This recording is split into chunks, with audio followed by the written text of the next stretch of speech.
అమరావతి ముసుగులో ప్రభుత్వ పెద్దలు, వాళ్ళ సన్నిహితులు, వాళ్ళకు కావాల్సిన వాళ్ళు విచ్చలవిడిగా దోపిడీ చేస్తూ ఉన్నారు అని వాళ్ళకు ఆర్థిక ప్రయోజనాలు కల్పించడం కోసం ఇది ఉపయోగపడుతూ ఉంది తప్ప, రాష్ట్ర ప్రజలకి ఇది పెద్ద గుదిబండగా మారబోతుంది అని అటు జగన్మోహన్ రెడ్డి గారైనా, వైసీపీ అయినా, మధ్యలో పత్రికలైనా వరుస పెట్టి కథనాలు ఏ స్థాయిలో అవినీతి జరుగుతుంది అన్నది ప్రచురిస్తూనే ఉన్నారు.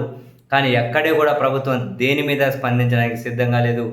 ఈరోజు మళ్ళీ ఒక సంచలనమైన కథనం, ఏకంగా అమరావతిలో దేవుడి పరిధిలోకి వచ్చే భూములు ఏవైతే ఉంటాయో వాటిని ల్యాండ్ పూలింగ్ కింద తీసుకొని ఆ భూముల్లో కొంత టీడీపీ నేతలు ఆక్రమిస్తే ఆ వాళ్లకు, అంటే దేవుడి భూములు ఆక్రమించిన వాళ్లకు చాలా కీలకమైన ప్రదేశాల్లో రిటర్నబుల్ ఫ్లాట్స్, ఆర్థిక ప్రయోజనాలు కల్పించుకుంటూ ఏ విధంగా నిర్ణయం తీసుకుంటున్నారు అన్నది పిన్ టు పిన్ మొత్తం జీవోలు, పాస్బుక్లు, ఏ డేట్ ఏం జరిగింది అన్ని పిక్కులు, ఇమేజ్లతో పెద్ద సంచలనమైన కథనం. ఇందులో కనుక కొన్ని ప్రధాన అంశాలను కనుక చూస్తే, సీట్ క్యాపిటల్ అంటే ఆ రాజధాని ప్రధాన ప్రాంతం ఏదైతే ఉంటుందో ప్రాంతంలోని వెలగపూడి వేణుగోపాలస్వామి మాన్యం సర్వే నంబర్ 271లో 10.6 ఎకరాల భూమిని టీడీపీ నేత మోతుకూరి సుబ్బారావు, మోతుకూరి రాజ్యలక్ష్మి ఆక్రమించుకొని సాగు చేసుకుంటూ ఉన్నారట. అయితే సుబ్బారావు అనే వ్యక్తి టీడీపీ నేత వంగవీటి మోహన్ రంగ హత్య కేసులో ఆరోపణలు ఎదుర్కొన్న విశాఖపట్నంకు చెందిన ఒక ఎమ్మెల్యేకి ప్రధాన అనుచరుడట. సో ఆ నేత ఆక్రమణలో ఉన్న ఆలయ భూమిని ల్యాండ్ పూలింగ్ స్కీమ్ కింద తీసుకుంటూ దానికి గాను మోతుకూరి సుబ్బారావుకు సీఎం చంద్రబాబు నిర్మించుకుంటున్న ప్యాలెస్కి కూతవేటు దూరంలో 10,600 గజాల విస్తీర్ణంతో కూడిన 6 నివాస ఫ్లాట్లు కేటాయించారట. ఈ ప్రాంతంలోనే 2,650 గజాల విస్తీర్ణంతో కూడిన 2 వాణిజ్య ఫ్లాట్లను కేటాయించారట. తొలి ఏడాది ఎకరాకు 30,000, ఆ తర్వాత ప్రతి ఏటా 3,000 పెంచుకుంటూ 10.6 ఎకరాలకు 10 ఏళ్లకు సంబంధించి కౌలును కూడా ప్రభుత్వం ఆయనకు చెల్లించిందట.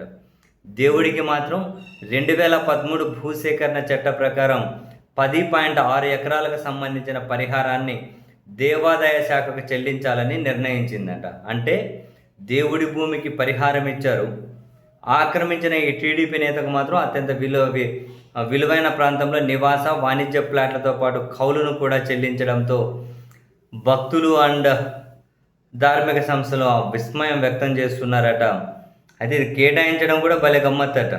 కొన్ని వందల ఎకరాలు ఈ విధంగా టీడీపీ భూమి, దేవుడి భూమి 100 ఎకరాలు టీడీపీ నేతలకు ప్రయోజనంగా వాళ్ళు ఆక్రమించుకుంటే వాళ్ళ కౌలు, వాళ్ళకి నివాస ఫ్లాట్లు, వాళ్ళకు కమర్షియల్ స్థలాలు ఇస్తున్నారట. ఇక్కడ చూడండి, వెలగపూడి వేణుగోపాలస్వామి సర్వే నంబర్ 10.6 ఎకరాల భూమి ఉంది కదట.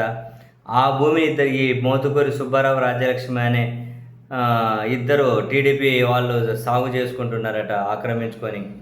అయితే రాజధాని భూ సమీకరణ కింద నోటిఫికేషన్ జారీ చేసినప్పుడు ఆ కబ్జా భూమి పట్టా భూమిగా మోతుకూరి రాజ్యలక్ష్మి సుబ్బారావుకి చెందినదిగా సిఆర్డీఏ చూపించిందట.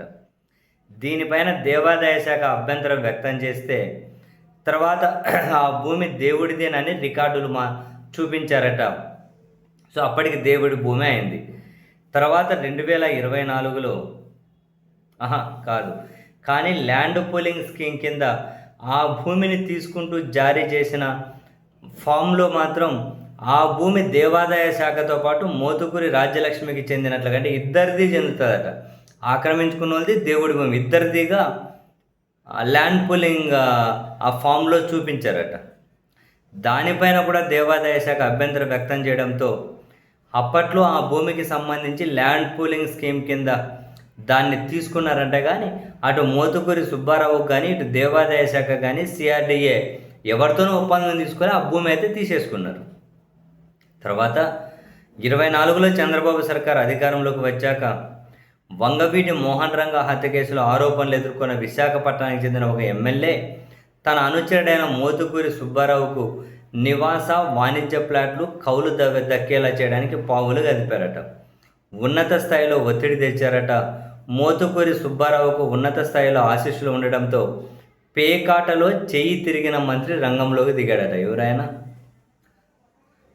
వేణుగోపాలస్వామి భూమికి సంబంధించి మోతుకూరి సుబ్బారావుతో ల్యాండ్ పూలింగ్ స్కీమ్ కింద ఒప్పందం చేసుకోవాలని సిఆర్డీఏ అధికారులపై ఆ మంత్రి ఒత్తిడి తెచ్చారట. సో ఆ భూమిని ల్యాండ్ పూలింగ్ స్కీమ్ కింద తీసుకుంటూ మోతుకూరి సుబ్బారావుతో సిఆర్డీఏ ఒప్పందం చేసుకుందట. ఆ తర్వాత నివాస వాణిజ్య ప్లాట్లను కేటాయించిందట, కౌలును కూడా చెల్లించారట. ఇందులో పేకాటలో చేయి తిరిగిన మంత్రి 1000 గజాల నివాస ప్లాట్ను నజరానాగా అందుకున్నారనే ఆరోపణలు బలంగా వ్యక్తమవుతూ ఉన్నాయట. ఇంతేకాదు కొన్ని వందల ఎకరాలు ఏ ప్లేస్లో ఈ విధంగా దోచుకోబడ్డాయి, సంబంధం లేని వాళ్లకు నివాస ప్లాట్లు, కమర్షియల్ ప్లాట్లు ఏ విధంగా ఇచ్చుకుంటూ వెళ్ళారు అని ప్రతి దగ్గర వివరంగా ఏ ఊర్లో ఎట్లా, ఏ సర్వే నెంబర్ కింద ఇట్లా అన్నీ రాసుకుంటూ వచ్చారు. ఇంత దారుణంగా దోచేసుకుంటూ ఉన్నారా? ఎక్కడా స్పందించరు ప్రభుత్వం. ఏమన్నా దోపిడీ జరుగుతుందండి అమరావతి ముసుగులో.